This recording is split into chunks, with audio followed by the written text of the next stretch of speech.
Ale, muito obrigado por me receber aqui. Qual Ale é? Eu não sei, porque até brinco, você tem vários clones, né? Você tá em todas, como eu costumo dizer. Às vezes estou vendo lá no Instagram uma postagem de alguém, tá lá Ale fazendo ativismo vegano. Muito obrigado. E eu queria saber, primeira coisa, é Lúglio ou Lúlio a pronúncia? Bom, se escreve Luglio, porém em italiano, que é a origem do meu sobrenome, Lulio. Lúlio. Lulio, porque o GL em italiano é o LH nosso, em Entendi. português. Então é Lulio. E você nasceu onde, Ale? Aqui em São Paulo. Sou paulistana. Paulistana da Gema. Paulistana da Gema. E seus pais são de onde? São italianos? Por conta do sobrenome? Como é que é a história? Sim, meu pai, a minha avó, a mãe dele é italiana, o meu avô também é italiano. Sim. Então a família do meu pai é 100% veio da Itália.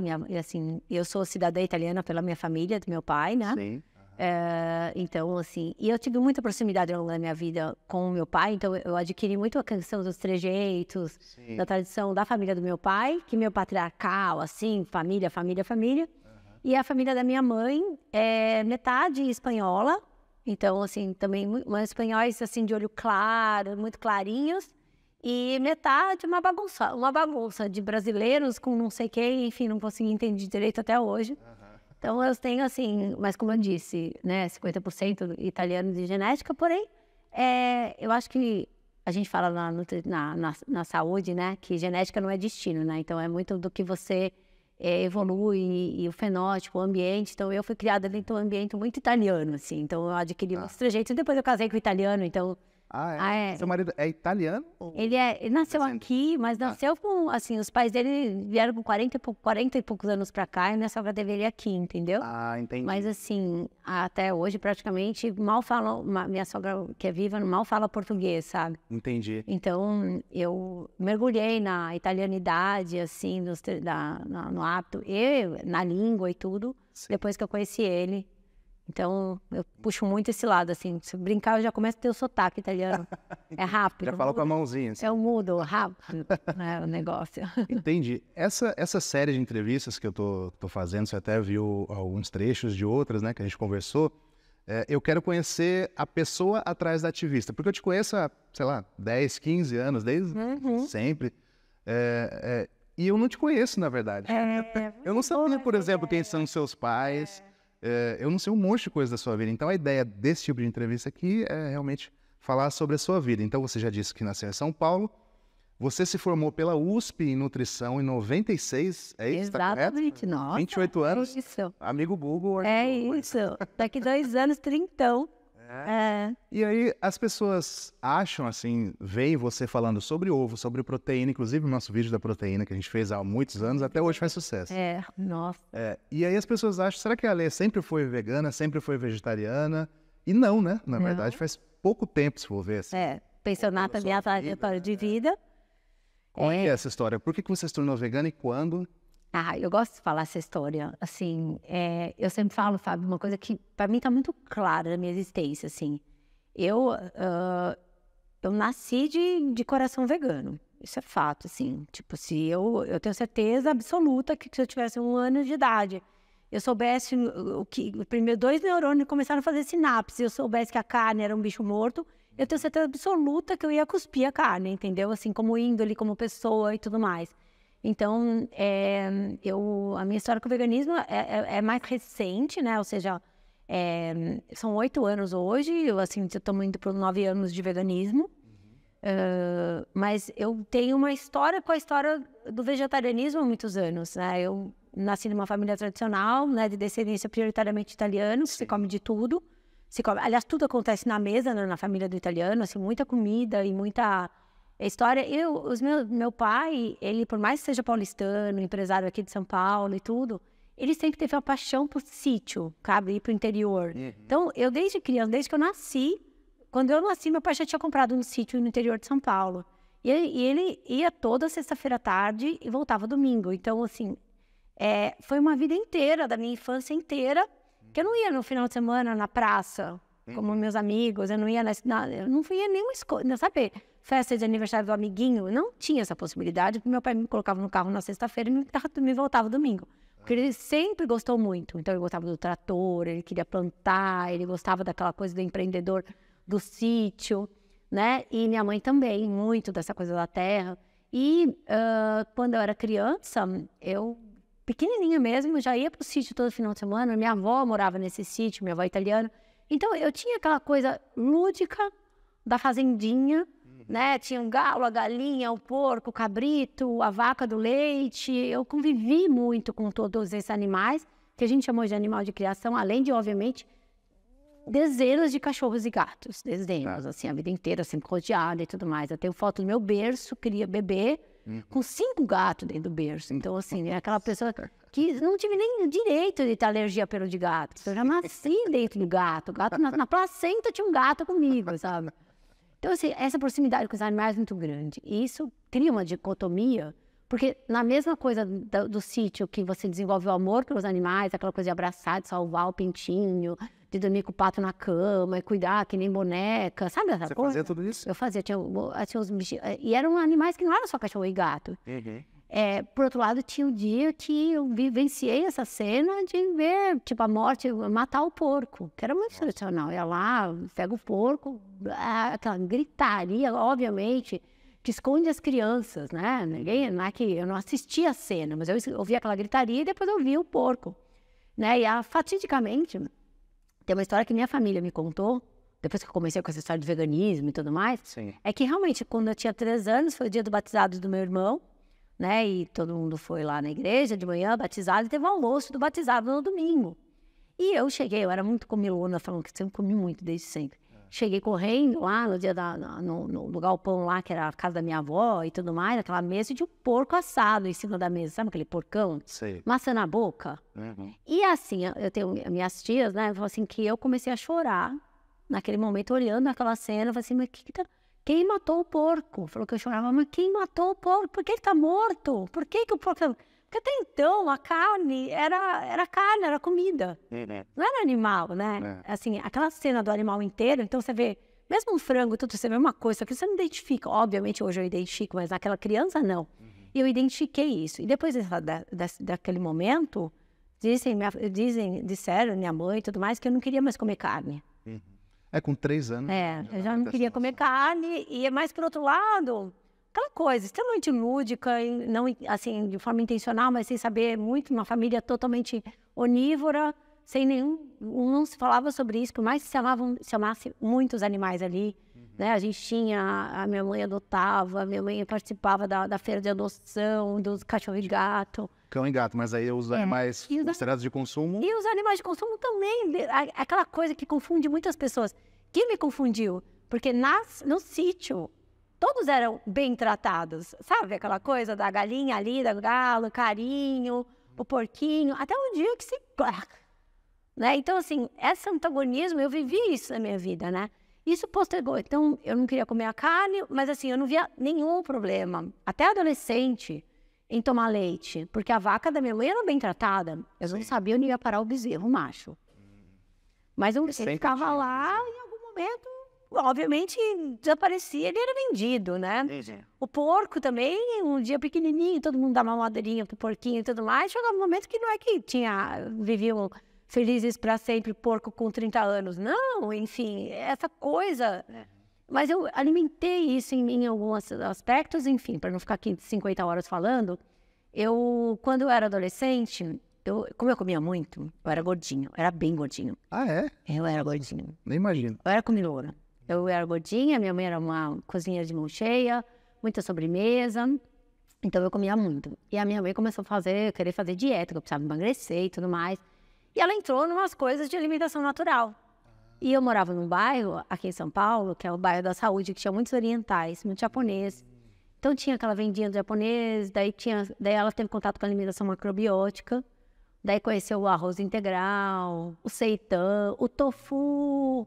as algas, gersal, eram coisas que a alimentação tradicional... E você tinha quantos anos, mais ou menos? Eu tinha em torno de 10 anos. Ah, tá. 10, 11 anos. Caramba. Se você ver minhas fotinhas, era uma bolota. E aí, nisso, minha mãe começou a fazer essa alimentação natural e a gente ia comprar na casa de produtos naturais. Como eu era muito interessada em assunto de alimentação, eu ia sempre junto. Com 10 anos você já era muito interessada. Eu fazia receita, eu era cozinheira, eu fazia um monte de coisa. Brigadeiro, leite condensado, é isso que eu fazia, não é que eu fazia arroz integral. Aí foi essa mudança, mas mesmo como eu era comilona, Até comida natural eu gostava, porque eu gostava de tudo. Enfim, nesse momento, frequentando lojinhas de produto natural, que antigamente não tinha nada no supermercado, né? Eu comecei a visitar a Alternativa, casa de produtos naturais que ficava em Moema, que tinha o dono, era uma pessoa meio Hare Krishna, daí tinha aquele estereótipo da trancinha e tudo mais, aquelas roupas soltas.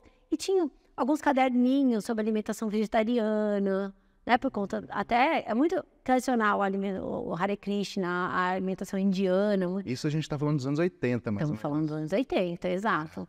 Aí eu comprei esses livrinhos para ter as receitas e tudo mais. Tinha seitã, tofu, era tudo ovo-lacto vegetariano. E eu falei, nossa, essa coisa de não... Daí eu lia lá porque eu não comia carne. Então eu falei assim, é isso, sou vegetariana. Daí eu me auto-intitulei. E aí eu não comia carne, mas, putz, eu usava as laticínias e tudo. Isso com 10 anos? 10, 11 anos, 12 anos. Mas assim. aí você leu que era por conta dos animais ou por conta da sua saúde mesmo para fazer o regime? Eu fui levado para esse mundo para poder ter uma alimentação saudável, para poder emagrecer, através da minha mãe e tudo mais. Só que eu, como eu gostava de cozinhar, eu comprei um monte de livrinho, para mim era livro de receita. Olha a dica aí. E era livro de receita. E comecei a ler, e aí tinha sempre aquele prefácio, aquela coisa do ahimsa, da não violência, animais, e amor pelos animais. Tipo assim, óbvio que sou eu essa pessoa. Né? E eu evolui muito nisso, e eu fiquei nessa história. Então, eu fui tão interessada em todos esses assuntos, eu fui fazer faculdade de nutrição. Eu sempre, preciso confessar, eu sempre fui uma boa aluna. Muito boa aluna, muito. Minhas notas eram de 8 para cima, assim, sempre.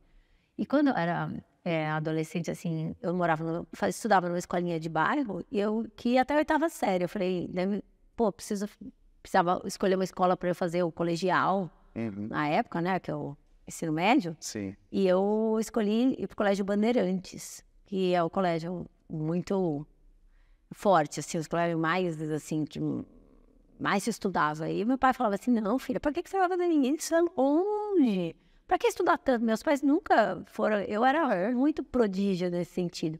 Não, eu quero estudar sozinho, porque todo mundo que estava no Bandeirantes sabe que o pai obrigava. Tipo, o pai engenheiro, o pai advogado, vai lá, estuda, médico, vai estudar lá. Eu não, eu era a única que estava lá, diferentona de todo mundo. Eu estudei biológicas, área, porque você podia estudar exatas, biológicas, humanas. Eu fiz biológicas. Tipo um técnico, assim. E lá, me preparando. Então, com 17 anos que eu acabei a escola, eu passei em segundo lugar na USP, para entrar na faculdade. E eu falei, eu quis fazer nutrição, porque todo mundo ia fazer medicina. Eu gosto muito dessa parte de saúde. E porque, como era uma escola muito forte, para entrar passar no vestibular, todo mundo que queria fazer medicina tentava estar lá. Sim. E na minha classe, todo mundo ia fazer medicina. E eu falei, gente, como que eu posso unir medicina com comida, que é a coisa que eu gosto? E não tinha nutrição. Aí eu fui fazer faculdade de saúde pública. Não tinha nutrição? Era o curso de nutrição dentro da faculdade de saúde pública da USP. Uma especialização. E era nutrição, curso de nutrição. Só que assim, com um olhar muito de saúde pública. Tá. Né? Não tinha muito essa coisa da saúde mesmo, humana, a prevenção. Essa coisa que a nutrição é hoje. Imagina vegetarianismo, imagina esporte, não tinha nada disso. Mas eu fui nessa história. E eu cheguei lá, eu era vegetariana, não comia carne. E, obviamente, tudo que se fazia, técnica dietética, as receitas, a gente fazia muito trabalho para cardápios, para melhorar o estado de saúde, por exemplo, de crianças carentes, anêmicas, e daí tinha muita coisa que tinha que desenvolver. E tudo era com carne, e tudo era com fígado, e um monte de coisa. E eu falei assim, gente... E aí ia no bandejão da USP, os caras já iam colocando assim, não sei aquilo. Aí tomava um copo de leite junto no bandejão. E eu, essa história toda... Nessa época você conhecia alguém ali? Eu não conheci, em nenhum momento eu conheci algum vegetariano. Só o cara da casa de produto natural. Caraca. Eu não conhecia, eu não sabia. Realmente é de você mesmo. Não assim, conhecia. Anos 80, 90, com certeza, se eu conhecesse algum vegetariano... Antes na minha vida, eu teria acelerado muito mais o meu processo. Com certeza. Mas assim, eu não entendi, eu fazia por mim. Tanto que eu fui fazer faculdade, e aí eu falei que eu fiz faculdade de desnutrição, né? E eu tive que... E ninguém aceitava, minha professora de técnica dietética, eu tinha que fazer receita com fígado para criança ter ferro. Tipo, brigadeiro de fígado, eu nunca me esqueço. Vamos colocar leite condensado, açúcar e fígado para dar ferro para as crianças. E a gente fazia as preparações, todo mundo tinha que degustar, dar nota, aquela coisa. Eu falava, não, eu juro, eu jogava no vaso da planta. E eu dava as notas lá, aleatória. Um vaso de planta? Exato, tinha vaso, a verdade é linda, né? Monumente, tinha vaso. Meu vaso... Devia ficar um cheiro depois. E o vaso ficou, assim, tipo, bem adubado, né? Tá. Ale, deixa eu dar um passo para trás até aqui, antes de você entrar na faculdade, que tem história a partir disso. Mas você comentou que seu pai era empresário. Ele nasceu no Brasil ou não? Eu não entendi essa nasceu parte. no Brasil, Tá. nasceu meu pai. Seus avós é que são Isso, meus avós italianos vieram na época da guerra para cá. E meu pai era uma pessoa meu pai era uma pessoa muito simples, né? Eles vieram, aquela coisa de sair da guerra, tentar procurar alguma coisa melhor, vieram se instalaram aqui, meu avô em Jundiaí, minha avó aqui em São Paulo, e no bairro do Ipiranga, daí em algum momento eles se encontraram. Meu avô, a vida inteira, ele trabalhou, ele era torneiro mecânico, ele trabalhava na Philips. Ele fazia Philips, que fazia lâmpada, que hoje existe até hoje. Que é uma empresa holandesa. E meu avô a vida inteira trabalhou, e a minha avó, ela cuidava dos filhos, né? Meu pai tem 2 irmãos. Sim. E ela era costureira, então ela ficava fazendo costura, fazia capa das máquinas da Philips e tudo mais. E meu pai foi fazer Senai. Meu pai não tem faculdade também, então ele é torneiro mecânico e tudo mais. E ele começou a conhecer a minha mãe, jovem também. E meu avô, pai da minha mãe, tinha uma fábrica de lata. Nossa. Lata. Geral. Lata. Embalagem. Isso. Que na época, gente, não tinha tudo plástico assim. O óleo vinha em lata, tudo vinha em lata. Óleo, tudo. Manteiga, Isso. qualquer coisa vinha em lata. Tudo. Produto de limpeza era na lata e tudo. Então, meu avô tinha uma fábrica, recravadeira, fazia. E meu pai começou a trabalhar com ele. Em um certo momento, meu pai saiu da empresa do meu avô e montou uma empresa. Então, eu já estava quando eu nasci, estava acontecendo tudo isso. Tá. Meus pais eram muito simples, assim, não tinha. Meu pai realmente do zero, assim. Minha mãe fala que quando eu nasci, minha roupa era toda doada de gente que tinha tido filho e tudo. Morava no Ipiranga, numa casinha pequenininha e tudo mais. E meu pai, ao longo foi evoluindo nessa coisa, mexer com lata. Ele começou a comprar e vender a matéria-prima para fazer lata, que é a folha de Flandres, né? E ele foi com o tempo, ele foi começar a ser muito bem sucedido com tudo isso. Daí a gente mudou de casa, a gente foi para um bairro melhor. Então, assim, quando eu tinha lá, em torno dos meus 7, 8 anos, meu pai começou a ficar bem de vida, melhor de vida, né? Eu tive uma adolescência boa, enfim, muito privilegiada. Meu pai sempre teve... Daí meu pai comprou fazenda e tudo mais. E aí mudou do sítiozinho, né? Que era, inclusive, que ele tinha comprado junto com meu avô e tudo. Foi evoluindo, né? Quando eu nasci era o sítiozinho. E aí depois, depois da adolescência, ele comprou um outro sítio. Depois ele foi para a fazenda, que é a fazenda que eles têm até hoje, que é uma fazenda bem legal, no interior de São Paulo. E a empresa evoluindo. E eu nunca quis trabalhar na empresa. Nunca, porque teoricamente é o caminho, né? Você vai lá trabalhar na empresa do seu pai. Meu irmão trabalha, eu tenho um irmão. A empresa existe ainda? Existe.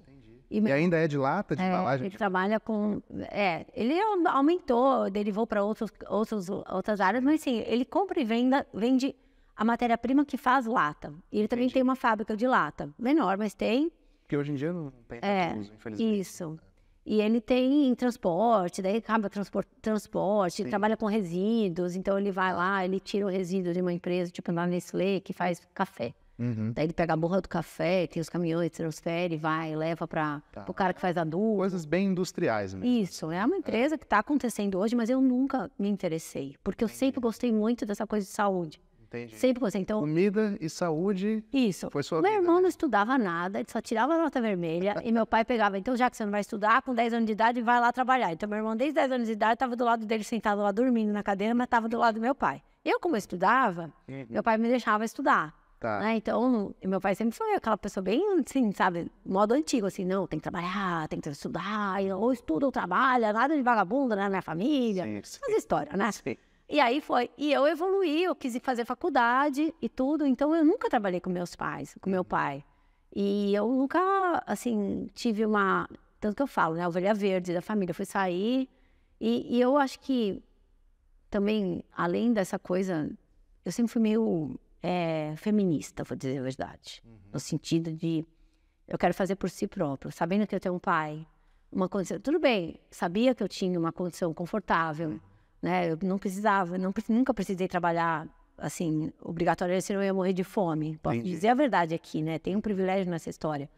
Mas eu também nunca quis depender dos meus pais.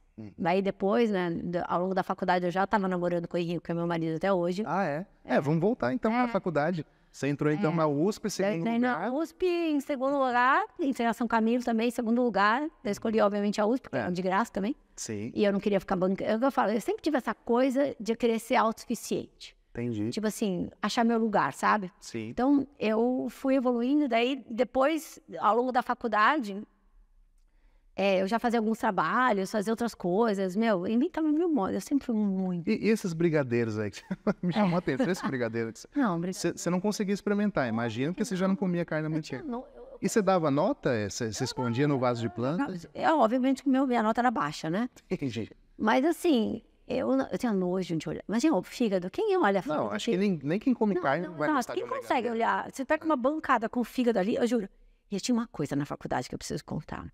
Eu sempre gostei muito dessa coisa de estudar e de fisiologia. Eu tenho essa coisa metabólica. E eu fazia a faculdade de saúde pública da USP, que era na doutora Arnaldo. E como eu fiz colégio Bandeirantes, meus colegas do colegial, a maioria entrou em medicina. E a maioria na USP. Então, a faculdade de medicina da USP é do lado da faculdade de saúde pública, ali no HC. Então, né, o HC, que é eles centro, tem a faculdade de saúde pública clássica e a faculdade de medicina da USP. E ali, do lado do HC, na faculdade, tem o SVO. Sabe o que é SVO? Não. Serviço de Verificação de Óbito. Que é quando você morreu. Vão te levar lá para fazer uma averiguação do que você morreu. Tá. Né? Que é diferente do IML. Isso que eu ia falar, Não é o IML? O IML é uma coisa que envolve mais coisa de polícia. Porque quando você foi morto, daí você vai para o IML. Aconteceu uma chacina, uma investigação, um assassinato. É o IML, porque envolve polícia no lugar. O SVO é quando você morre e você precisa saber do que morreu. Eu preciso dar lá uma causa de morte no atestado. Tá. Então o pessoal morria lá e levava. E você vê como é uma loucura a minha coisa? Eu não conseguia ver animal, eu não conseguia ver animal sofrendo, eu não conseguia ver cachorro machucado que eu chorava. Meu Deus do céu, assim, sabe? Ver a galinha, o pintinho com a patinha, eu ia lá, abraçava, me engessava, sei lá o que eu fazia, enrolava. Eu sofria demais com qualquer coisa que eu via com o bicho. Eu só via uma formiga perdeu a pata, eu chorava, que eu queria salvar a formiga. Eu pulava na piscina para tirar a abelha que caía na piscina lá no meio, eu não conseguia tirar com a varinha, eu pulava na piscina no frio para tirar a abelha, que eu não conseguia ver a abelha se debatendo ali morrendo. E olha que loucura é isso, preciso contar, já que aqui para falar as coisas. Sim. Eu adorava ver autópsia. Nossa. Então, na hora do almoço da faculdade... Mas peraí, eu vou te defender aqui também. Não era ninguém sofrendo, né? Não, era exato. um trabalho que tinha que acontecer de qualquer maneira. Mas eu sofri... exato. Se eu via alguma coisa, tipo um bicho morto, eu chorava, desesperada. Ah, tá. Mesmo já... Se eu via um cachorro atropelado, meu Deus do céu, acabava comigo. Eu ficava dias, assim, com aquela imagem na minha cabeça. Mas o que você ia fazer na autópsia? Eu queria entender tudo. Então, e assim, eu não tinha... Ai, será que eu falo isso? Eu não tinha aquela coisa, aquela empatia. Então, eu vi o humano morto ali, tá? E aí, vamos ver o que aconteceu. Tipo, eu não tinha o mesmo sentimento do cachorro que foi atropelado, sabe assim? Tô contando assim, lavando a alma aqui. Eu ia lá, então, a faculdade para mim, eu era muito investigativa. Então, eu ia na hora do almoço, pegava o crachá da USP junto com os meus amigos, que eu não podia ir lá, porque eu era da nutrição, não era da medicina, mas meus amigos, todo mundo vem cá. Já prescreveu também, né? A USP não pode fazer mais nada. Vai. Aí, eu ficava lá tentando adivinhar, daí foi bom, porque, eu entendi tanta coisa. Porque você abre a barriga, de verdade, você abre o corpo de uma pessoa obesa, né, que comeu muita carne, aquela que você vê as artérias entupidas, você corta a artéria, você vê, olha aqui uma placa de ateroma, olha como funciona.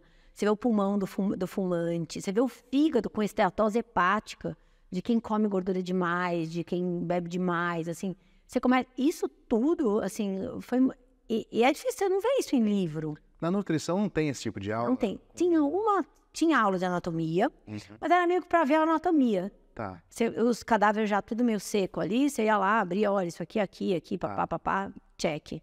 Mas eu vi o corpo fresco. né? O corpo já ali curtido é diferente. Você vê meio uma múmia, né? Vamos dizer assim. Sim. Agora eu via o cara que acabou de morrer, ainda quase quente, a gente abria o cérebro. E deu para entender muita coisa.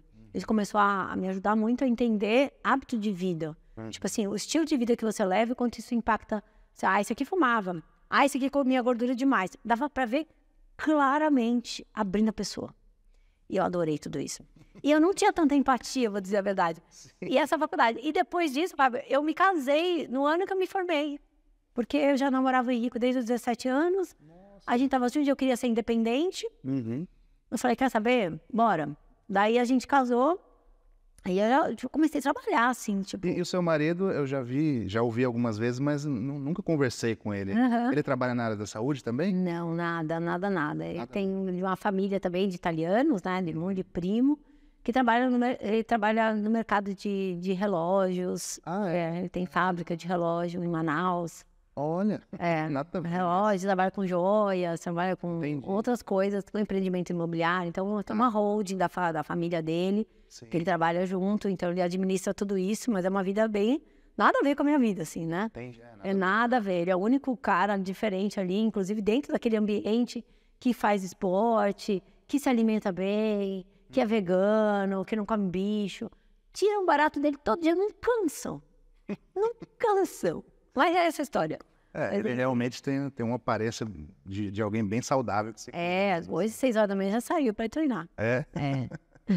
Quando você conheceu ele já era vegetariano ou não? Não. 17 anos? Não. Você já era? Eu não comia carne, exato. Tá. Não. Você considerava vegetariano? Sim, vegetariano. Comia leite? Isso, mas depois, eu preciso falar, depois da faculdade, eu comia, assim, eu trabalhei muito com esporte, porque além de tudo eu gostava muito de esporte. Tá.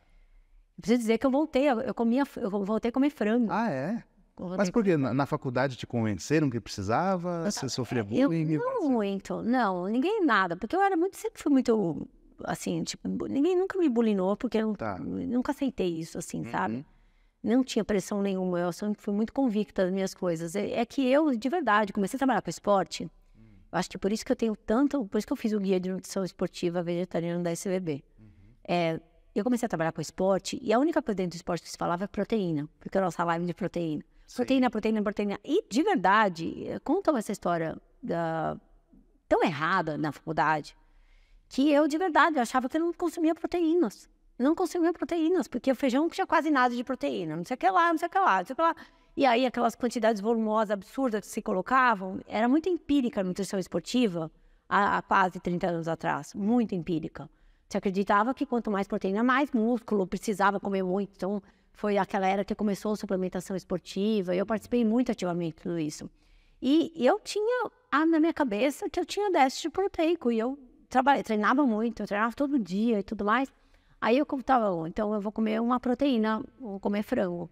Mas eu comia como? Frango desfiado, aquele filé de frango grelhado. Eu nunca comi uma coxa. Tá. Até hoje, assim, só de pensar. Então, assim, eu preciso dizer que isso aconteceu. E depois, eu nunca comi peixe na minha vida inteira. Nossa, nunca? Então, que você se lembre, pelo menos? Nojo. Lá atrás, tinha nojo. Sim. Aí, o que aconteceu? Nessa época, depois da minha faculdade, já na fase entre meus 20 e 30 anos, eu, com essa coisa da proteína e tudo mais, foi comendo quando chegou o restaurante japonês, né? Nossa, culinária japonês, todo mundo, tudo era japonês, né? Eu ia no japonês. Aí você experimentou? Daí eu experimentei peixe. Daí eu comecei a comer rolinho lá, que tinha um peixe e tudo mais, mas durou pouco, viu? Tá. Porque eu comia aquilo... Sabe quando... Eu acho que eu criei uma dissonância cognitiva pra eu entrar dentro desse processo, porque de verdade, eu odiava peixe, eu não sei como eu comia peixe cru. De verdade, agora olhando pra trás. Falando em voz alta, né?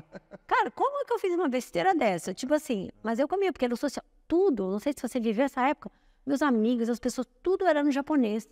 Todas as festas, todos os encontros, tudo era no japonês.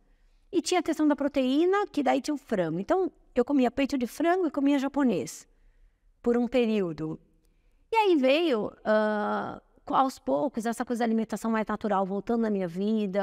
E aí veio, nessa história toda, não tinha Google. Tô falando de 30 anos atrás. Era internet até. Não tinha internet. Eu estudei minha faculdade inteira num livro, na biblioteca. Né? Não tinha essa coisa. E com o passar do tempo, obviamente, a gente começou a pesquisar, comecei a ver coisas, daí comecei a ter acesso, e eu comecei a procurar sobre proteínas, essa coisa da nutrição esportiva, proteína alternativa, daí eu comecei a trabalhar, a evoluir, consultório, várias evoluções, comecei a trabalhar na indústria, e aí, cara, informação, né? Eu tinha onde procurar informação. Aí eu comecei a entender várias coisas que eu falava, gente, olha quanta coisa errada a gente fala e quanta coisa errada eu fazia por total, assim, falta de informação, mesmo sendo profissional de saúde. Mas isso você está falando depois da internet. Na era da transição da internet. Mas antes disso, você saiu da faculdade e qual que foi o seu primeiro trabalho pós-faculdade? Eu comecei a atender em consultório, em academia. Eu fazia 2 coisas, assim, porque a minha pós-faculdade, ela foi junto com a gravidez da Nath. Sim. Porque eu me formei, casei no mesmo ano, que foi em 96, e a Nath nasceu em janeiro de 98. Então, em 97, que teoricamente, primeiro ano, né, eu já fiquei grávida, e então eu sabia que não ia ser uma coisa que não ia construir eu ia entrar tão forte na profissão pelo fato de que eu sabia que daqui a pouco eu ia ter filho. Sim. Então, eu comecei a atender em academias próximas da minha casa, onde eu já atendi. Como eu já era do mundo da academia, você é nutricionista, vem cá, atende aqui, atende um amigo da faculdade. Eu tinha muitos amigos. Então, comecei a atender os amigos. Então, eu atendia ou no consultório, dentro de 2 academias que eram próximas, e também fazia um personal diet, em que eu ia na casa da pessoa, porque eu era muito boa de cozinha. Então, eu ia na casa da pessoa, fazia uma anamnese, via o que ela precisava, montava uma dieta. Anamnese é quando você faz um inquérito da vida da pessoa para você poder, tipo, como que você é, tipo, é uma entrevista. Uma entrevista com um olhar nutricional, o que você come, o que você gosta, alergia, doença, essas coisas. E eu montava o plano alimentar e eu dava aula de culinária na casa das pessoas.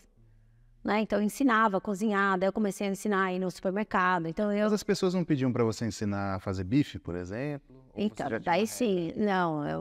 Não, carne, eu nunca coloquei nenhuma dieta que eu fiz na minha vida, assim, eu coloquei carne vermelha. Entendi. Nunca. Então, assim, na época então, eu fazia coisa com frango, fazia com peixe. Porque a proposta sempre foi... Porque o vegetarianismo na minha vida era uma coisa meio até obscura, sabe? Não era uma coisa assim, hoje, imagina, até 500 tatuagens, só falta fazer o vegan na testa. Né? Entendi. Tipo, hoje é pé no peito. Sim. É veganismo em cima de tudo que eu faço. Mas lá atrás, assim, era uma coisa meio intuitiva da minha parte, instintiva, meio envergonhada da minha parte. Porque eu era nutricionista, mas como assim que eu não prescrevia proteína? Eu não poderia prescrever. E até entrando no mercado, conversando com aquele monte de esportista que era minha área. Se eu fosse falar de vegetariano, essa nutricionista não é boa para mim. Sim. E eu precisava me colocar. Então, eu precisei trabalhar com tudo para eu poder me posicionar, conhecer e até ter essa segurança e tudo mais, né? Então, foi isso. Eu comecei, depois a Nath nasceu. Daí a Nath nasceu e eu, assim... Eu sou muito intensa em tudo que eu faço. Agora eu vou ser mãe. E eu nunca aceitei. Assim, isso é uma coisa minha, né? Não julgando os outros. Eu nunca aceitei a ideia de terceirizar a educação das minhas filhas ou cuidar das minhas filhas para uma enfermeira, para uma babá. Né? Então, nunca tive uma cozinheira na minha casa para fazer a minha comida. Então, por mais que de verdade, como eu falei, eu sempre fui privilegiada. Eu poderia ter uma babá, poderia ter uma cozinheira. Tinha minhas amigas que tinham babá, cozinheira e motorista. Entendeu? Assim, pra cá e pra lá. Até o pediatra ia babá com o motorista, entendeu? Tipo assim. E eu nunca aceitei isso, né? Isso também veio da simplicidade dos meus pais. Minha mãe sempre fez tudo, minha mãe fez a minha comida, meu pai sempre fez tudo, abriu a empresa, por mais que eu não precisava, 5h30 da manhã, sabe? Então, eu sou assim. E eu falei, agora eu vou ter que me dedicar à minha filha. Então, eu diminuí drasticamente meus atendimentos, eu fazia mais alguma coisinha assim, porque eu também, nessa época, meus pais já moravam no interior. Meu pai, até a pandemia agora, ele ficava de segunda a sexta em São Paulo trabalhando. Sexta de manhã ele pegava o carro, fazenda e voltava domingo. Ele continuou fazendo a vida inteira? A vida inteira, até a pandemia. Porque a pandemia eu falei assim, pai, chega, que você é grupo de risco. Né? E aí, a minha mãe, quando eu me casei, ela fez o sonho da vida dela, que era sair de São Paulo, e ela foi morar na fazenda. Minha mãe é um caso à parte aqui nessa história, porque minha mãe, ela realmente, muito do que eu sou, instintivamente vem da minha mãe. Minha mãe chegou numa época na fazenda e tinha 150 gatos. a 150 gastos. Minha mãe é da agricultura, minha mãe é das plantas, das flores e dos cachorros abandonados. Minha mãe fala, ela é a maior acionista da clínica veterinária da cidade. Porque todo dia tem cachorro internado, tem coisa assim, ela resgata todos, enfim.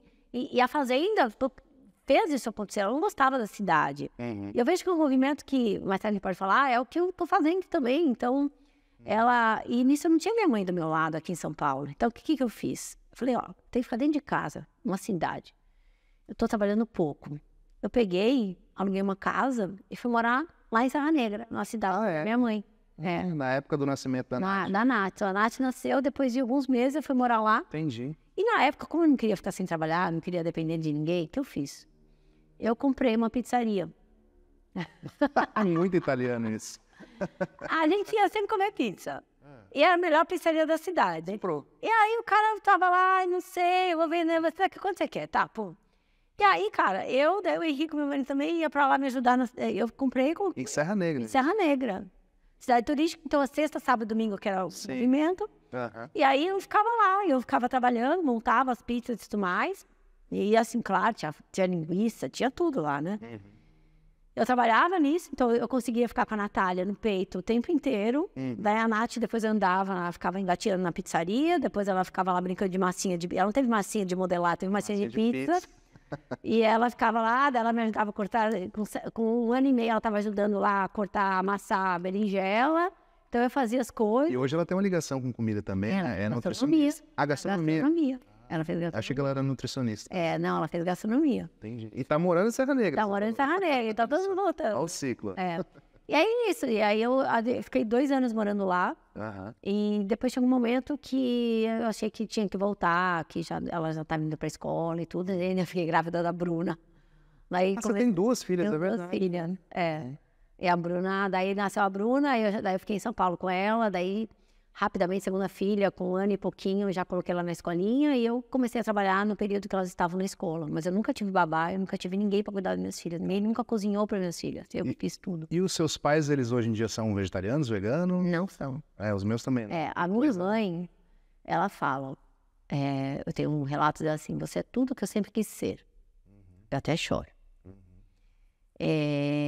Dessa coisa do posicionamento firme, dessa coisa da ética com os animais. Então, a minha mãe, assim, ela praticamente, desde que eu comecei a ser tão ativista assim, isso foi muito impactante para ela, porque para ela é a realidade. Então, a escolha dela é não comer. Não comer. Então, ela não come, ela vai pedir um bife, não come. Tá. Mas ela não se auto-intitula, sabe? Vegana e tudo mais, então ela vai lá comer um bolo que tem ovo. Então, assim, ela não tá nesse nível. Mas meu pai fala, eu como que tiver. Meu pai é uma draga. Né? E hoje ele vive ele vive em Serra Negra, a Nath está morando lá, e a Nath que cozinha todo dia para ele na hora do almoço. E ele só come planta. Ele fala que nunca pastou tanto. Mas é muito bom, né? Para a saúde dele, pelo menos, já que ele não despertou o olhar para... Mas ele fala, imagina, ele é muito apegado com os animais também. É aquela coisa, né? Eu acho que da mentalidade, de você não evoluir o pensamento também. Ele tem 80 anos hoje, mas assim... Você vê, estava agora em casa com ele, os gatos, você chama gato de filho. Ai, filho, vem, filho. Filho, dó. E é uma coisa, né? Ele estava sentado aqui em casa hoje, meus cachorros, eu tenho 3, eles 3 em cima dele, assim, e ele passando a mão, ele cuidando. Então, assim, você vê esse amor, assim, as pessoas precisam... Eu falo para ele, né? E o porco, pai? É o porco. Ele pensa um pouco, mas depois ele volta pro vórtice da vida e vai na tradicionalidade. Como a maioria das pessoas. Como a maioria das pessoas. Agora, minha mãe não. Minha mãe tá lá. Minha mãe, se um dia tiver alguma coisa de bicho assim, ela tem a culpa, ela sabe. Entendi. Então, voltando agora, você saiu da faculdade e aí começou a atender academia e tal, mas até então você tinha deixado de ser vegetariana, né, que você era antes. Eu quero saber quando você voltou a ser vegetariana e se tornou vegana, né, essa ativista que a gente conhece hoje em dia. Bom, depois do nascimento da Bru, eu já estava em São Paulo de volta, daí, assim, com as meninas na escola e tudo mais, eu consegui ter tempo, né? Porque essa coisa de ser mãe é uma coisa, E assim, mãe de verdade, né? Não que as outras não sejam, mas assim, aquela mãe raiz, que cuida, que tá junto. Eu comecei a atender, daí eu montei um consultório próprio e atendendo parceria com médicos e tudo. E a minha vida, assim, e junto com isso, obviamente, evolução da ciência, evolução também da internet para ter acesso às informações, até porque o consultório, ele é bastante... Você começa a ser bem sucedido no consultório, sua vida vira 4 paredes, você não sai mais de lá, né? Isso aconteceu muito rápido, assim, eu tive... talvez sorte, talvez competência, não sei o quê. E também momento, porque hoje a nutrição é muito concorrida. Mas na minha época, lá atrás, assim, a Bruna, minha filha Bruna hoje tem 24 anos. Estou falando de praticamente 20 anos atrás.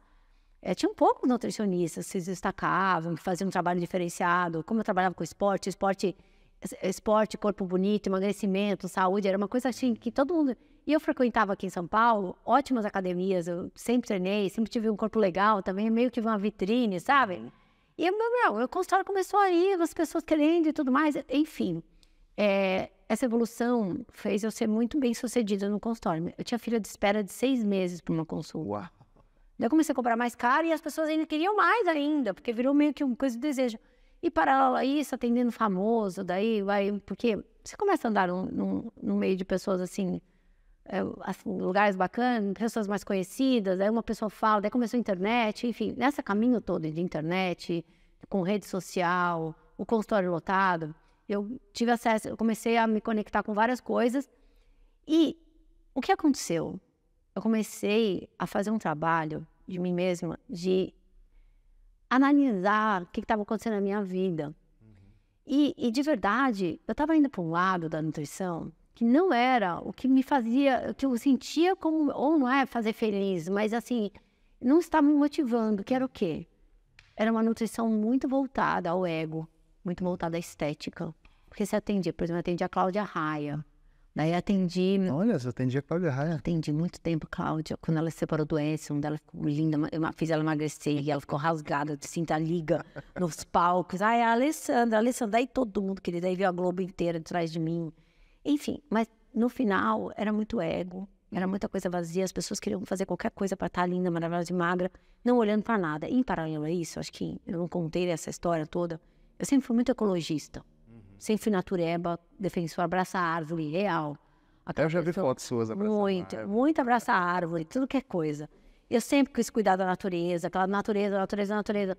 E o consultório, fisicamente, te faz ficar no ar-condicionado, 4 paredes, todos os dias, de manhã até o final do dia. Isso já começou a mexer no meu espírito.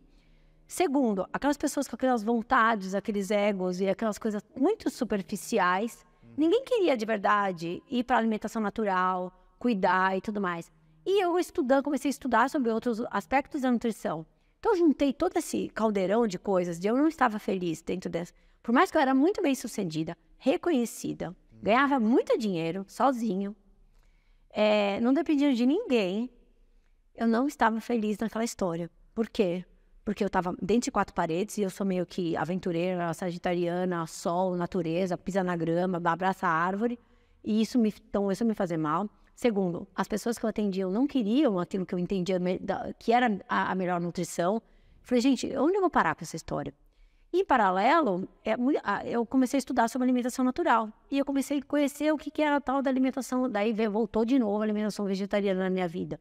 Então, eu comecei a estudar sobre as proteínas alternativas, papapá. Daí eu tive uma... Isso em que ano, Lê? Estão falando de uns 14 anos atrás. Ah, tá. Não é... Eu tinha... Já depois dos anos 2000. Eu tinha uns 30... 2010. Isso. Por aí. 2010, 2011. Tá. 2010, isso. Eu tava no auge, assim, atendendo um monte de gente chique e tudo mais.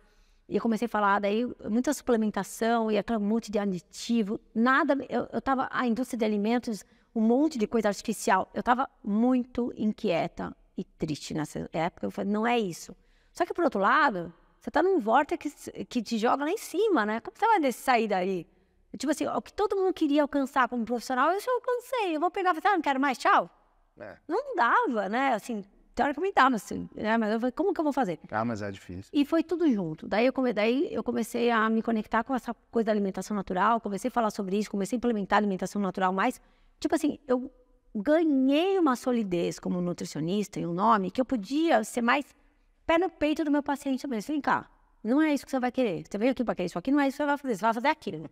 Daí eu comecei a mudar meu posicionamento. Né? Tá bom, paciente. Não. Para de se preocupar com esse abdômen. Vamos preocupar com aquilo. Tá vendo que tá pegando fogo? Tá vendo que tá acontecendo aquilo lá? Você vai reduzir o conceito. Daí eu comecei a entender. Daí caiu o quê? Proteína animal e meio ambiente. Cara, comecei a ver tudo isso. E nessa história toda, eu comecei a assumir um padrão muito natural da minha alimentação. E aí eu olhava para aquele frango. Cara, não. Daí eu olhava daquele japonês, o japonês durou pouco, porque eu comecei a ter nojo. Daí eu comecei a ir lá só comer pepino. Eu gastava uma grana no rodízio para comer pepino. Daí eu comecei a não ir mais também. Então eu já voltei a praticamente, deixei de comer os animais, assim, carne. 2010, eu meio que 2011, e aí isso aqui 2012, comecei a assumir um papel. Eu sou vegetariana de novo. Tá. Comecei, até já tinha rede social naquela época. Sim. E eu comecei a falar de vegetariano. Se você ver, tem post meu, alimentação vegetariana e tudo mais. Daí, quando foi 2012, 2011, 2012, eu comecei a fechar dia, eu comecei a fazer, eu não aguento mais isso aqui, fechava o dia inteiro do consultório, e aí começaram umas oportunidades para eu dar consultoria na indústria. Porque a indústria, eu falava assim, eu meti o pau nos alimentos industrializados, porque eu falava, isso aqui, corante, aditivo e tudo mais, vamos mudar isso. Eu disse, vem cá e muda. Então, eu comecei a prestar consultoria para a indústria. E esse negócio começou a ir bem, começou mais indústria, mais isso aqui. Eu comecei a falar, daí tinha rede social, eu falava dos produtos que estavam fazendo essa mudança, que esse produto era melhor que aquele, daí as indústrias começaram a me mandar um monte de coisa. Enfim, eu entendi que eu podia também fazer outras coisas, além do consultório, que para mim, nutricionista era consultório. Sim. Né? E comecei a ter tempo, porque o consultório me sufocava de tempo. E eu comecei a ir num congresso aqui. Daí eu tive a vontade, em 2011, eu falei, quer saber? Em 2011 eu falei assim, eu vou para os Estados Unidos para estudar. Primeira vez que eu fui estudar sobre alimentação natural nos Estados Unidos, fui para uma feira, que é a Expo West, que é a maior feira de alimentação natural do mundo, e emendei com um curso que eu fiz nos Estados Unidos. Cara, daí eu conheci o que era plant-based. Eu falei, plantas. Então foi uma evolução. Mas aqui no Brasil já tinha. Não, ninguém falava disso. Plant-based. Plant-based não, mas vegano. Sim. Eu já era vegano nessa época. E eu não tinha contato com nenhum vegano, não conhecia, eu não sabia quem era um vegano. Para mim não tinha. E com a coisa do plant-based, eu comecei a seguir, ver gente grande. Eu falei assim, gente, olha essas pessoas, o que eles estão falando. E aí eu fui fechando o dia do consultório, eu montei uma equipe de nutricionistas para atender meus pacientes, eu comecei a administrar o meu consultório e diminuir. E eu comecei a trabalhar na indústria, e para trabalhar na indústria eu comecei a pesquisar muito, comecei a estudar. E eis que eu conheci Paula Gandim. Ah, tá. Conheci Paula Gandim, nutricionista, que era ovo-lacto-vegetariana, 2012 e tudo mais. Eu era muito famosa como nutricionista, comecei a dar aula, fazer curso, fazer palestra. E eu conheci a Paula nessas histórias, ela já era vegetariana. E ela me mandou, eu falei assim, me manda um material. Ela me mandou várias coisas da SVB do Eric. Da Sociedade Vegetariana Brasileira. Dr. Eric Slivit, que é um do Dr. Eric, daí eu conheci o trabalho do Dr. Eric, daí o livrinho, falei, não, olha essas pessoas. Eu comecei, sabe aquelas pessoas, nossa, tipo assim, sabe aquela que você quer reverenciar? Tinha até vergonha dessas pessoas, assim, porque eram pessoas, tipo, era muito o que eu queria ser, assim, que minha alma queria ser, sabe? Por outro lado, eu estava muito apegada, porque na indústria também, eu fui muito rápida, também muito bem sucedida. E eu fui, como eu trabalhava com esporte, eu comecei a trabalhar na indústria de suplemento. E eu fui chamada para trabalhar em 2012 na maior empresa de whey protein no mundo, que é a Glanbia. Glanbia, que faz Optimum Nutrition, Isopure. São proteínas, aquele pote de whey preto com aquele rótulo avermelhado. Mas tem no Brasil essas marcas? Tem. Mas é a maior. É de whey também. É a maior do mundo. Entendi. E eu era a Miss Whey, porque eu comecei a falar de proteína do leite, proteína isolada, papá. Fui trabalhar, daí eu ia para os Estados Unidos, para os congressos deles, eventualmente. Eu podia representar a rainha do whey. Eu tenho uma plaquinha. Assim, Miss Whey. Miss, não é Miss Whey de zoar, né? Miss Whey. Hoje serve para cozinhar mesmo. Total, Miss Whey. Assim, então, eu estava muito nesse mundo, daí eu conheci a Paula Gandim, daí eu conheci a SBB. Quando foi 2013, eu conheci a campanha Segunda Sem Carne. E eu comecei a falar, tem vários vídeos meus, comecei a falar de segunda sem carne, vamos reduzir, papapá. Eis que essa transição também foi muito rápida.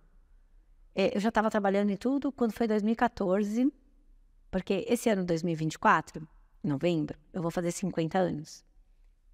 Em 2014, eu fiz 40 anos. E essas coisas, eu gosto dessas marcas da nossa vida, sabe? E eu falei assim, cara, eu preciso... É momento, sabe? Começou toda essa revolução, eu fui diminuindo consultório, consultoria, conheci o vegetariano, comecei a falar de plant-based. Isso alimentou uma coisa que sempre aconteceu na minha vida, o ativismo. Eu sempre fui a líder da escola, aquela do grêmio da escola. Eu fazia greve na frente da escola. Sabe aquela coisa? Eu tinha bullying com o coleguinha que era gordinho, ou então com o coleguinha que sei lá o quê. Eu era a defensora do coleguinha. Eu lembro até hoje que eu estava na escola ainda, no colegial, antes, né, no primário lá, e teve um negócio das baleias que estavam matando as focas. E eu fiz junto com o projeto Salva Mar. Não sei como, eu não lembro como eu cheguei nessa história, não tinha nem internet, mas daí eu ia lá, eu fui no protesto contra a matança das baleias, foi quando eu conheci o trabalho de Paul Watson, né, que aquilo lá, até fiz um vídeo recentemente falando sobre isso, que os canadenses matavam as bebês focas com aquela foice, e aquela raça de sangue, aquele bebezinho foca. Aquilo lá, aquelas fotos que eu vi no jornal, aquilo lá na revista me matou por dentro. Eu protestava e tudo mais. Não deixava cortar árvore, sabe? Aquele cara que jogava sujeira. Vem cá, você esqueceu aquilo ali. Então... Mas em que momento o veganismo mesmo entrou? Então, porque você conheceu a Paula, ela nem era vegana. Eu não era vegana. Mas então, o que aconteceu é que essa redução do consultório que me tirou dessa prisão de 4 paredes, me abriu para a consultoria, que era um trabalho mais dinâmico, conheci mais pessoas. Conectei com a Paula, comecei a fazer congresso, fui para os Estados Unidos e teve o primeiro contato com o que era plant-based. Juro, isso veio um turbilhão que aflorou várias coisas minhas de verdade, um pouco do ativismo. Não, eu tenho que parar de olhar só, porque eu trabalho aqui, porque o outro. Não, eu acho que já estou num momento da minha vida, vou fazer 40 anos, que eu tenho que me posicionar com as minhas verdades, né? E nessa história toda, quando eu fui fazer 40 anos, eu fiz uma festa de aniversário, né, em novembro, em que eu falei assim, agora eu vou colocar minhas verdades para as pessoas. Quem vai na festa de aniversário? Pessoas próximas. Então eu fiz, no restaurante, naquela época eu tinha acabado de conhecer a Priscila do Banana Verde, né, que herreira, maravilhosa. E ela estava no momento que ela precisava, o Banana Verde estava fraco e tudo mais, eles me chamaram para ajudar a fazer... divulga pra gente. Putz, eu adorei ela. Eu falei assim, vem cá. Segunda-feira tá fechado o restaurante à noite, não tá? Aliás, tá. Posso fazer uma festa no seu restaurante? Daí a gente combinou, eu fiz um cardápio vegano. Mas até então você não conhecia ninguém vegano, né? Você tinha referência ao plant-based. Exato, pouco. Daí a Paula tava transicionando. Tava falando sobre isso com ela.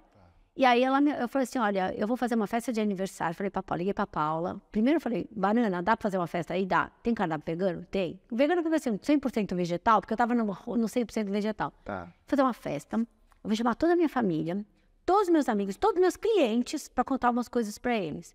E aí, em vez de presente, porque eu também já, todo esse momento, me aflorou o minimalismo, essa coisa de, tipo, eu já fui consumista lá atrás e é uma coisa que eu falei assim, não, eu tenho que mudar todos esses aspectos. O que eu quero mudar na minha vida? E com 40 anos é a virada. Então eu vou comunicar quem é a nova Lê nessa nova fase. Eu falei, eu não quero presente, eu não quero nada material, eu quero doar para alguma coisa legal. E eu conheci essa campanha Segunda Sem Carne. Falei, eu quero doar para essa campanha Segunda Sem Carne para a gente implementar a Segunda Sem Carne nas escolas. E nisso, tive uma reunião com a Mônica, que foi quando eu conheci a Mônica, vegana. Mônica Boava. Mônica Boava. Especial aqui. Mônica Boava. Presidente da SBB hoje em dia. Isso. E ela pegou e falou assim, não, vamos fazer. Eu falei, eu quero doar as doações do meu aniversário, só que eu quero uma coisa, que vocês apresentem o que é a campanha Segunda Sem Carne no meu aniversário. Então, aluguei um projetor, um telão, e a Mônica veio, eu doei em vez de me darem presente, fez uma campanha do aniversário da Alê. Inclusive foi para o site da SBB, para as pessoas ajudarem, porque naquela época a gente estava bem forte implementando, a SBB estava implementando a campanha Segunda Sem Carne nas escolas da Prefeitura de São Paulo. Precisava treinar um monte de merendeira, precisava de dinheiro para isso. imprimir materiais e tudo mais. Falei, vamos fazer isso, vamos fazer uma campanha, eu ajudo a divulgar, porque eu era famosa, né? Então eu ajudei a divulgar nas redes sociais, ó, meu aniversário, eu vou doar, quem quiser colaborar com o Pêssego Sem Carne, papá. E na minha festa a gente fez isso. Aí chegou na festa, eu fiz essa apresentação e mostrei por que, a partir daquele dia, eu estava assumindo uma postura para todas as pessoas, uma postura vegetariana, a caminho do veganismo. Não falei que eu ia ser vegano, a caminho do veganismo. E que é tipo Rita Lee. Olha, eu tô fazendo umas mudanças aqui, não sei se você sabe essa frase da Rita. Não. Rita, desde sempre, minha grande, uma artista, aquela coisa que ancorou minha vida. A Rita tem uma frase assim, olha, eu tô fazendo umas mudanças aqui, se por acaso a gente não se falar, você é uma delas. Você falou isso pra sua família? Para todos os clientes. Meus clientes estavam lá. Caraca. E eu falei assim, olha, eu tô fazendo umas mudanças aqui, a partir de agora eu vou assumir quem eu sou ativista, eu sou da causa animal, eu quero defender os animais, eu quero defender a natureza, eu quero ser uma pessoa mais verdadeira comigo mesmo, não quero ficar fazendo tipinho. A partir de hoje eu não uso mais salto, a partir de hoje não pinto mais minhas unhas, 10 anos. É real mesmo. E por quê? Porque eu acho que as pessoas têm que ser quem elas são e elas têm que ser reconhecidas pelo que elas fazem, não pela aparência dela. E como eu sempre tive uma aparência que chamava atenção, eu falei assim, eu não quero esse estereótipo para mim. Eu quero ser uma pessoa reconhecida pelo que eu faço. E eu quero que as pessoas olhem para o que eu faço. Eu não vou desviar a atenção, ficar fazendo superprodução, sabe? Tudo isso, Fábio. Daí, nessa história toda, depois disso, eu comecei a ser voluntária da SBB. 2014. 2015, começo de 2015, eu comecei a treinar as merendeiras. Falei assim, olha, SBB, se você precisar de mim, eu estou disponível como nutricionista. E lá em 2015, teve uma mudança na SBB, que a Marli saiu de presidente, entrou o Ricardo Laurino. Sim. E o Dr. Eric pediu para sair do Departamento de Saúde e Nutrição, no começo de 2015. Foi quando eu tinha me colocado disponível para fazer os trabalhos da SBB como voluntária. O que aconteceu? Eu peguei isso muito forte. Comecei a fazer um monte de coisa para a SBB. E aí eu conheci o Ricardo, daí eu conheci o Gui. Eu falei, gente, para mim... Né, o Guilherme, né? Você vai usar, né? A Mônica Boava, o Guilherme Carvalho, o Ricardo. E eu comecei a ver aquelas pessoas falando daquele jeito. Comecei a ver eles falando, assim, o jeito deles fazerem. Eu falei assim, gente, é isso. Foi uma identidade, eu juro. Parecia que eu tinha um DNA, a gente tinha trocado DNA. Eu falei assim, é isso que eu sou, é isso que eu quero ser. Né? E eu falei assim, eu não posso perder mais tempo. Só que eu não tinha me posicionado, eu já estava diminuindo drasticamente laticínios e tudo mais. E a história toda é muito grande. Em 2015, a Nath, minha filha, se formou na escola. Em 2014, ela foi morar nos Estados Unidos para fazer gastronomia. Porque ela queria fazer gastronomia, só que ela não ia fazer a gastronomia tradicional. Porque a gastronomia tradicional era tudo à base de leite, manteiga, e ela já estava também junto comigo nessa evolução. A Nath sempre foi junto comigo em tudo. Ela falou assim, eu falei, Nath, vai fazer Natural Gourmet Institute em Nova York, que é uma de culinária natural e vegetariana. Eu banquei essa ideia, ela não podia com 17 anos para lá, porque ela só podia com 18. O curso só aceitava pessoas maiores de idade, acima de 18 anos. Eu fiz uma história lá, e eles aceitaram ela com 17 anos. E ela, voltando, daí eu fui muito para os Estados Unidos acompanhar, e me envolvi com tudo isso. E na metade do ano, já estava fazendo tanta coisa para esse bebê. Como o Eric estava saindo, o Ricardo pegou. Eu tinha um restaurante na época, também investi em um restaurante vegano, que era Simplesmente. Ah, tá. É Simplesmente. Simplesmente isso. Foi lá que a gente fez a entrevista. Exato. Daí uns amigos que eu conheci, eu falei assim, eu fiquei tão tocada que eu falei que eu queria fazer tudo. Eu vi uns amigos que queriam fazer, eu falei assim, vem cá, precisa de dinheiro, pá, vamos fazer. Daí eu entrei lá como sócia, vamos fazer. A gente marcou um almoço lá, e eles chegaram para mim e falaram assim, então, a gente está com uma questão, a gente queria te fazer um convite.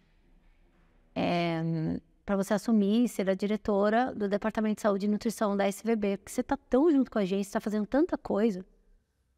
Daí eu olhei para mim e falei assim, calma. Tem 3 coisas muito importantes aqui. Primeira delas, eu ainda não sou vegana.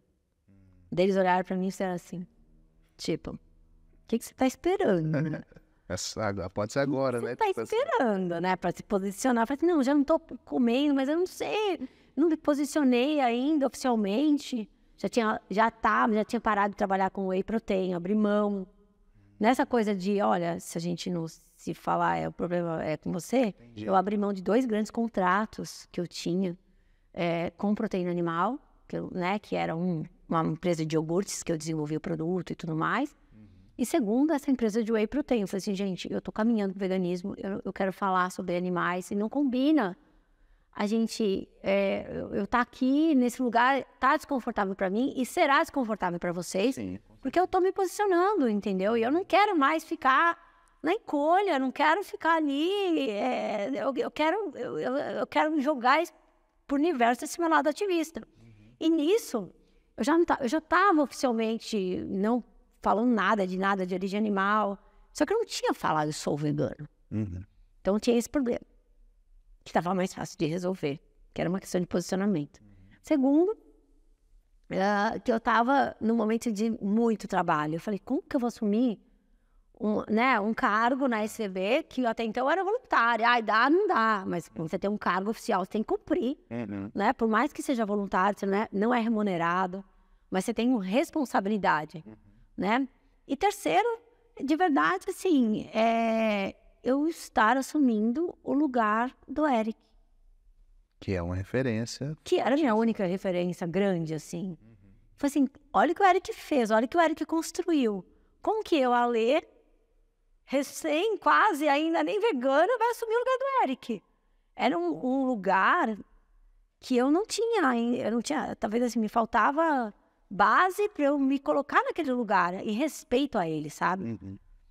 Só que precisava. E, por outro lado, os animais esperavam isso. Eu falei assim, não, daqui pra frente, cara, eu falei assim, me incomodava demais eu ver que tanta coisa acontecendo. Eu via os nutricionistas falando tudo errado de nutrição vegana, falando coisa errada, os médicos, eu via as pessoas, assim, minha família, todo mundo falando um monte de besteira, fazendo isso aqui. Eu falei assim, gente, eu demorei muitos anos para chegar aqui, eu tava gritando meu ativismo, e eu não posso esperar mais. Daí eu falei assim, Ricardo, Mônica e Gui, eu quero 2 meses para pensar. Me joga todas as demandas desses 2 meses para ver se eu vou conseguir lidar com isso. E vieram, né? E eu fiz assim, ó, check. Fiz tudo assim, tá bom, assumo. Então depois de 2 meses eu assumi. E nessa história que eu assumi o veganismo de vez, assim, que foi em 2015, então, final de 2015. 41 já? 40. Deu um ano, assim? Deu praticamente isso. Do aniversário até... até o segundo semestre. Entendi. Que eu falei, chega, assumi isso. E você hoje, até anotei aqui, você é diretora ainda do Departamento de Saúde e Nutrição da SBB até hoje. Até hoje. Mas o Eric voltou? A gente teve... Quando o Eric foi lançar o guia de nutrição vegana que ele fez para profissionais de saúde, há 3 anos atrás, é maravilhoso, ele pediu para voltar para o departamento, para a SVB e a IVU, que é a International Vegetarian Union, né, que é a Marli Winkler, né, que é a presidente. Como a SVB no Brasil tem muita força, né, a IVU ainda é mais mundial e tudo mais, assim, para a gente fazer esse lançamento, a SVB ia dar muita força. Então ele pediu para voltar para o departamento. Falei, óbvio, né? Então eu saí por 1 ano e meio do departamento. Entendi. E para cuidar do departamento que o Eric reassumiu, e eu fui cuidar do departamento de campanhas. Que eu já trabalhava muito em campanhas, né? O departamento de saúde e nutrição, ele está muito ligado ao departamento de campanhas, né? Então eu fiquei cuidando de campanhas e o Eric voltou. Só que depois o Eric quis voltar, né, sair de novo, e enfim, eu assumi de novo. Eu falei, bom, bora lá de novo, Ele né? também mora num sítio hoje em dia? Mora do lado lá do nosso sítio. Morungaba, eu acho. Morungaba, que é Morungaba, Amparo, Serra Negra, do lado. Meu quase vizinho. Enfim, então essas coisas aconteceram. E nessa evolução toda, Fábio, eu acho que assim, o veganismo entrou na minha vida de uma forma tão visceral, porque o veganismo para mim, ele concentra todas as coisas que para mim são essenciais para minha existência hoje, né? Enfim, eu assumi o veganismo profissionalmente em todos os aspectos. O veganismo, ele me abriu a cabeça para diversas lutas que até então eu não me preocupava. Eu era até meio preconceituosa com determinadas lutas, né? Eu comecei a entender a opressão que o sistema cria nos animais e você extrapola isso para seres humanos. Você extrapola isso para o meio ambiente, né? Então, eu entendo hoje que o veganismo é o culpado por eu ser uma pessoa melhor em todos os aspectos, sabe? Então, eu acho que essa década, né, de 2014 para 2024 foi a melhor década da minha vida, porque eu consegui me entender quem sou, eu consegui me identificar como pessoa. E outra coisa muito séria, que acho que foi o que fez eu não ficar contente, feliz, pleno no meu consultório. Porque eu não me preenchia como ser humano no consultório. Eu não tinha um valor e um propósito, porque de verdade eu não queria ficar fazendo as bundas ficar duras, os abdômen ficar trincado, as pessoas mimadas, querendo, quero aquilo. Eu falei, gente, eu não tenho paciência para isso, sabe? E não preenchia, não tinha um propósito de vida ali, sabe? Por que eu vim para a Terra? Por que eu tô aqui? Né? E aí, essa erupção que foi o veganismo na minha vida, ela me deu propósito de vida. Mais ainda, assim, cara, eu sei o porquê que eu acordo todos os dias. E aí veio essa potência que é o veganismo na minha vida. Ou seja, eu falei assim, agora não tenho mais, ou seja, trazendo um pouquinho da retórica, tudo que a gente escutou. Eu vim de uma condição privilegiada de acesso, né? Ou seja, de não, assim, talvez isso seja um recorte importante na minha vida. Eu acho que é legal falar sobre isso, porque o meu privilégio de talvez não precisar pagar a conta de luz desesperadamente, ou então trabalhar 12 horas por dia para pagar a comida dos meus filhos, obviamente que hoje eu tenho sempre tive, como eu disse, independência financeira, pago minhas contas, faço minhas coisas. Mas se desse ruim, eu teria um pé de meia ali, uma estrutura para me sustentar. Então, ou seja, isso me dá um conforto para eu poder escolher o que eu faço. Esse é um primeiro ponto. Por outro lado, acho que é legal falar, porque eu tenho certeza que tem muita gente com esse mesmo privilégio que eu, que mesmo assim não está buscando trabalhar por propósito, né? Não está direcionando a sua energia para algo que preenche de verdade a sua existência. E por mais que eu tivesse privilégio e era bem sucedido ali atrás, sem aquele propósito, eu tinha bolsa da Gucci, eu sempre andei com carro chique, eu sempre viajei para a Europa, viajei para os Estados Unidos, eu fiz aquelas coisas que todo mundo quer fazer, sabe? Só que isso nunca me preencheu como pessoa. Então eu vejo tanta gente que muitas vezes tá nesse lugar e tá desconfortável, tá angustiada, tem depressão. Foi o que a maioria das pessoas que eu atendi no consultório a vida inteira. E eu vejo que talvez falte esse propósito. E eu encontrei nessa luta pelo que é certo, pelo que é justo. Porque quando você olha, né, a gente fala tudo isso, o que a gente está fazendo com os animais, dá um senso de revolta e de senso de emergência, de verdade, tirar todas essas camadas que a gente tem de privilégio e falar assim, eu vou lutar por aquilo que é importante fazer. Né? E isso que motiva, isso que faz, assim, eu nunca trabalhei tanto na minha vida como eu trabalhei nesses 10 anos. E não é só trabalho, que uma grande parte do meu dia é dedicado ao meu ativismo. Às vezes, muito camuflado. Porque o ativismo você faz em diversas camadas também, né? Por exemplo, esse vídeo não é atemporal, mas assim, eu não sei o dia que você vai passar, mas hoje, que é o dia que a gente tá gravando, eu tô indo daqui a pouco pegar um avião para Brasília, porque eu vou para um evento em que eu vou contar minha trajetória profissional, vou ser homenageada como profissional, né? São 5 profissionais homenageados no ano, no maior evento de nutrição do Brasil, eu vou ser uma delas. E eu tenho meia hora para falar sobre a minha vida. Qual a chance de eu não fazer um baita ativismo nesse momento? Então, gente, tudo bem que quem vai assistir esse vídeo já vai ter tomado a minha mensagem, já vai ter chegado, entendeu? Mas é isso, então você aproveitar tudo. Porque eu acho que toda essa vida em que eu fui morna, né? Com o respeito aos animais, com a natureza em si, querendo, sabe? Tendo uma índole de querer cuidar, mas deixando-se levar pela nutrição, pelo esporte, pela família e tudo mais. Porque eu falo isso porque eu vejo que muita gente está nesse lugar, né? E eu ter conseguido evoluir, foi preciso coragem, foi preciso se posicionar, mas eu digo que é aquilo que me faz estar viva hoje. E me faz produzir 500 vezes mais do que se eu não tivesse esse propósito, esse motivo para acordar todo dia. E ainda me dá um senso de responsabilidade de meio que correr atrás do prejuízo, sabe? Por que você faz tanta coisa? Porque, gente, são 40 anos da minha vida que eu não fiz o que eu deveria ter feito. É claro que como vegana, plant-based, né, e tudo mais, e ter tido uma alimentação boa a vida inteira, bons hábitos, eu acho que eu vou viver mais de 100 anos. Então, não é que eu estou na metade da minha vida, que eu estou fazendo 50 anos agora, eu acho que tem mais. Mas que eu consiga ter mais tempo da minha vida vegana do que não vegana, e que eu consiga, mesmo neutralizar, é como neutralizar carbono? Sim. Né? É uma reparação, né? É uma reparação histórica. Acho que são tantas reparações históricas que a gente tem que fazer com os animais, com as outras pessoas. Eu trouxe aqui, né, que a minha família é europeia. Cara, tem uma reparação histórica de colonizador enorme para fazer. Eu não me identifico com o que os meus antepassados fizeram. Né? Não é por isso que eu vou odiá-los, mas eu acho que trago para mim a responsabilidade de eu fazer diferente. De eu não ter, assim, trabalhar de uma forma ávida e, assim, muito proativa para que tudo que foi feito no passado que eu não concordo, eu consiga mudar. Entendi. Né? E é essencial que isso aconteça para a gente ser a gente, né?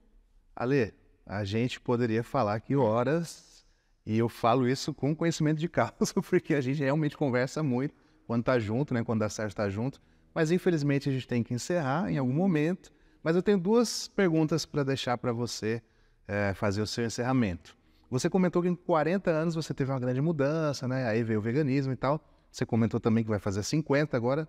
Vem uma grande mudança. E a segunda pergunta é se você acredita que o mundo um dia será vegano. Bom, eu estou planejando esses 50 anos já esse ano. No dia do aniversário a gente completa, né? A gente já entra na segunda fase, né? Então, ou seja, eu estou no ano de completar, né? Então, sim, eu acho que revendo várias coisas, assim, eu tenho um objetivo que é cada vez estar mais, assim, viver de uma forma mais natural. Natural que eu digo, menos parafernália, eu não quero mais morar, a gente está gravando aqui no meu prédio, né? Eu moro em São Paulo, num apartamento, que eu moro pouco aqui, porque eu viajo muito, mas eu acho que eu quero achar um lugar, estou praticamente achando um lugar que não é eterno, no sentido de é para sempre, mas eu quero passar daqui para frente o máximo possível ao ar livre. Eu quero ter uma vida mais minimalista, eu quero passar por uma fase agora de limpeza, que é o quê? Eu me desfazer daquilo que não me cabe, não me serve, para eu me abrir para o novo, e esse novo vão ser experiências, e não vão ser coisas. Tá? Eu tenho trabalhado muito não comprar, né? Até porque a gente está numa emergência ecológica absurda, isso se deve ao consumo. Claro que carne, comer animais está muito ligado a isso, mas todos os consumos, como essa coisa de comer bicho, eu já eliminei na minha vida, como eu vou mexer nos meus outros consumos. Então, eu venho fazendo um trabalho bem grande de minimalismo, né? E cada vez mais eu me sinto plena em não ter, né? Não quero ter, não quero comprar, eu quero experiências. Eu daqui para frente, quero viver muito mais experiências, e eu tô tentando realmente mudar minha casa. Eu tenho 11 bichos dentro de um apartamento maravilhosos, e eu quero dar uma qualidade de vida melhor para eles. Então, acho que minha grande mudança vai ser mudar meu endereço e tentar viajar menos. Para eu ter essa qualidade de vida, germinar meu grão, fazer minha yoga ao ar livre de manhã, buscar isso que é uma plenitude de vida em si, sabe? O online possibilita, e eu selecionar um pouco mais. Eu sei que é muito duro, porque eu quero fazer tudo. Eu adoro os convites que eu recebo. Eu quero falar em todo... Só agora, essa semana eu recebi 4 convites para falar em universidade sobre veganismo. Você acha que eu não vou? Você vai? É óbvio que eu vou. Então, é um trabalho. Então, eu acho que a grande mudança é essa. É praticar o minimalismo e viver mais experiências e menos coisas materiais. E me aproximar cada vez mais das pessoas que fazem sentido na minha vida. Eu não tenho vínculos familiares, eu tenho vínculos de afinidades.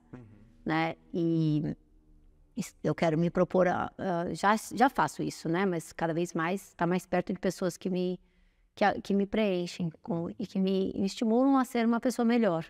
E, obviamente, essas pessoas são veganas. Não tem exceção. Não tem exceção. E você, apesar do seu esforço de tanta gente aí pelo mundo, né, para divulgar o veganismo e tal, você acredita que, de fato, um dia, daqui 10, 100, 1000 anos, o mundo vai ser vegano? Eu acredito. Eu não acredito, sinceramente, infelizmente, que eu vá ver, né, essa mudança acontecer. Como disse o Ricardo Laurino uma vez, numa entrevista linda dele lá no Senado, ele falou que o veganismo é inevitável. Né? Inicialmente, hoje é inevitável falar sobre veganismo. A gente tem que falar sobre veganismo. A gente tem que mostrar para as pessoas que existe outra possibilidade que não é a atual, né? Que é não somente possível que você não coma animais e nada que venha deles e que você não use os animais em nada, ou seja, existe alternativa para tudo, para a gente se divertir, para a gente vestir, para a gente fazer testes de segurança daquilo que a gente usa. Você não precisa dos animais para isso e muito menos para comer. Então, ou seja, a gente já chegou num momento em que o veganismo deixou de ser algo que era, assim, não era aplicável em alguma instância. Ele é aplicável em todas as instâncias. E não vem com essa história de blogueiragem e falar, eu não posso ser vegano. Todo mundo pode ser vegano, eu provo. Porque meu intestino... Não, vem aqui que a gente conversa.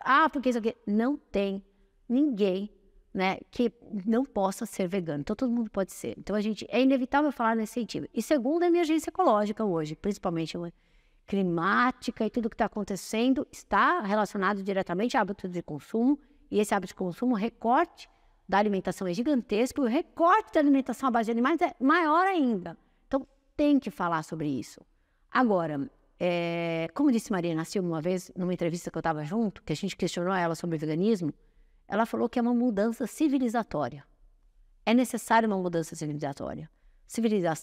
Civilidade tem a ver com parâmetros de moralidade, parâmetros de ética e parâmetros de coletividade. E o veganismo é isso. É a gente realinhar, reorganizar os nossos parâmetros. Né? O que falta aqui é parâmetro. Por que a gente pode fazer o que a gente faz com os animais hoje e não é questionável? Né? Então, assim, o parâmetro da questão ecológica também. Cada um tem o direito de comer o que quiser. Não é bem assim, amor. Não é porque você tem uma emergência ecológica e o que você está comendo está causando desequilíbrio no meio ambiente. E o meio ambiente é essencial para a minha vida. Então, o que você está fazendo impacta a minha vida. Então, não é sobre você, é sobre nós. E quando é sobre nós, é parâmetro de moralidade e de ética do coletivo. Isso é uma mudança civilizatória. E a gente... devido ao grau de exigência que a gente vai ter de modificar parâmetros e padrões, porque senão a gente vai sumir da face da Terra, a gente vai ter que falar e vai ter que colocar em prática a redução drástica do consumo de alimentos de origem animal. Porque vai ser aquela coisa, ou para de comer ou vai todo mundo embora. Vai acontecer isso nos próximos anos. E, obviamente, isso vai fazer com que muitas pessoas se abram para o veganismo. Agora, o veganismo só vai acontecer de verdade a hora que ele for obrigatório. Porque, infelizmente, aí também tem pessoas que eu não acredito. Eu sei que isso não é tão otimista. Que vão por si só, por livre e espontânea vontade. É verdade, a gente precisa, vou pensar no coletivo. Não. A gente tem uns cabeçaduros aí que vai ter que ser E talvez isso demore mais tempo. Então, pra gente finalizar, chuta aí, daqui quantos anos você acha que o mundo vai ser vegano? Olha, não 100%, porque digamos assim... 90%. Sempre vai ter alguém que vai... Sempre vai ter um maluco ali. Daqui a 1000 anos vai ter alguém que vai fazer... Vai sair no jornal que assassinou um frango. Eu tenho um texto assim, inclusive. Vai sair no jornal. Tá. Então, eu vejo que assim, a gente está... A nossa década agora, até 2030, é uma década crucial para a gente entender se a gente... Até 2050, é 100% crucial. Que a gente está, nos próximos 20 anos, 30 anos... entendendo se a gente vai continuar como humanidade no planeta por conta dos limites planetários. Dos 9 limites planetários, nós já ultrapassamos 6. Tem 3. E assim, esses que a gente ultrapassou estão causando grandes desequilíbrios que estão ameaçando a vida na Terra. Então, se nos próximos 30 anos a gente realmente parar de blá, blá, blá e a gente assumir uma postura de cuidar da questão ambiental para a gente se manter aqui, eu acredito que depois de 100, 200 anos, a gente vai já ter uma humanidade muito mais coerente. Porque são gerações que vão sofrer demais, infelizmente, pelos nossos hábitos. Isso vai ter que ser recosturado. Então, não vai demorar milhões de anos, porque é uma geração que vai viver a consequência dos maus hábitos de hoje. E isso vai acelerar o processo. Então, nos próximos 100 anos, eu acredito sim que grande parte pode ser vegano. Talvez nem com esse termo mais, né? Simplesmente comer vegetal. É que nem o convencional e o orgânico. O convencional vai ser não comer animais e vai ser aquele cara totalmente fora do contexto que come um bicho. Uhum. Não vai ter vaca para dar leite para o cara comer queijos. Todos os queijos vão ser de castanhas, todos os queijos vão ser de raízes incríveis. A gente tem todas as possibilidades de prosperar. Tem as carnes cultivadas vindo, tem também a plant-based que pode evoluir com um mix de proteínas. Eu trabalho com isso. Se a gente deixar acontecer, o futuro vai ser lindo nesse sentido. Deixar acontecer agora, porque a gente está acelerando tanto o processo de desastre que eu estou começando a ficar duvidosa se vai dar tempo da gente poder fazer esse game changer acontecer. Uhum. Mas que, se a gente respirar um pouquinho, mexer um pouquinho agora, deixar ele acontecer, tem tudo para o mundo ser vegano. E assim, ele ser obviamente vegano. Obviamente é assim, aquele meme, né? Como assim os seus pais comiam animais? Ai, quero muito que isso aconteça.